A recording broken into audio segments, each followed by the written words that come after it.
Hi hello friends, आज आपण बघणार आहोत हिरव्या मुगाचे चिले. हे 1 वाटी मूग घेतलेले आहेत. ते स्वच्छ पाण्याने धुवून घेऊया. 2 ते 3 पाण्याने आपल्याला हे मूग स्वच्छ धुवून घ्यायचे आहे.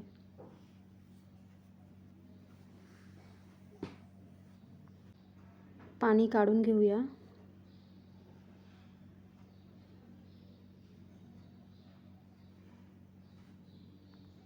स्वच्छ धुतल्यावर पाणी टाकून 4 ते 5 तास भिजत ठेवायचे आहे.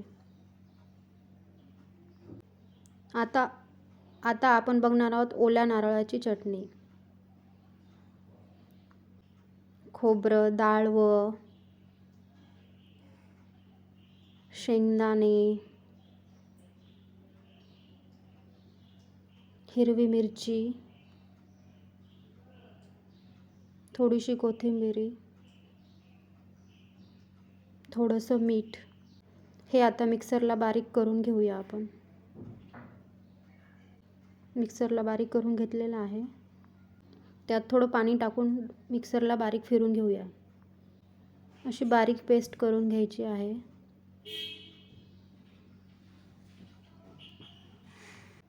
आता आपण चटणीला तडका मारून घेऊया. थोडंसं तेल,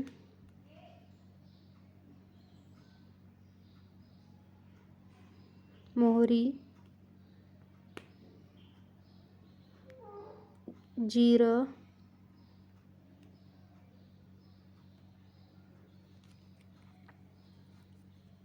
हिंग, कढीपत्ता.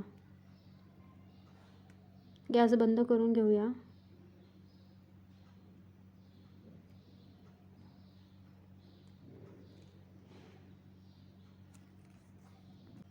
चटणीचं वाटण आपण टाकून घेऊया. आपली चटणी तयार झालेली आहे.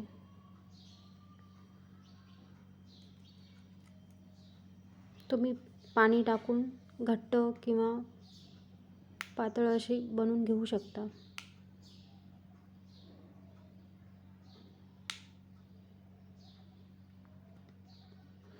आता आपले मूग भिजलेले आहे.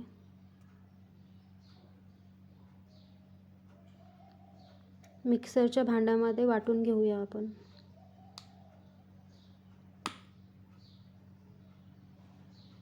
मिरची आवडीनुसार, अद्रक, कोथिंबीर, थोडंसं मीठ, पाणी,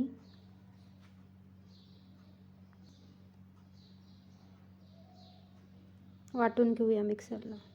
हे आपलं बारीक अशी पेस्ट तयार झालेली आहे. हे आपण भांड्यात काढून घेऊया.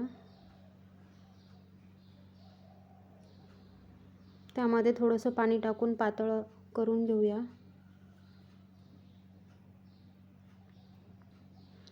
जिरे आणि लसूण वाटून टाकू यामध्ये. जाड जाड थोडंसं मिक्स करून घेऊया. तवा गरम केलेला आहे. त्यावरती थोडंसं तेल,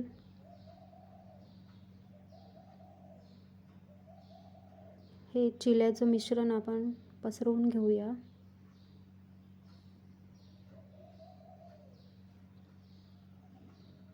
ह्या प्रकारे असं मिश्रण टाकून घेतलेलं आहे. वरतून थोडंसं तेल,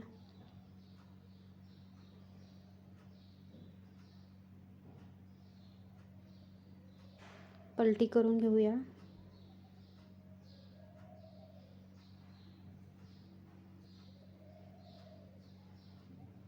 थोडंसं तेल लावून घेऊया वरून पण.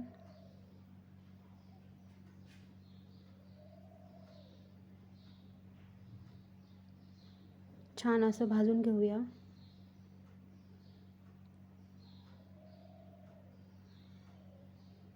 तयार झालेला आहे आपला चिला. आणि खोबऱ्याच्या चटणीसोबत सर्व करूया. व्हिडिओ आवडले असेल लाईक करा, शेअर करा, सबस्क्राईब करा.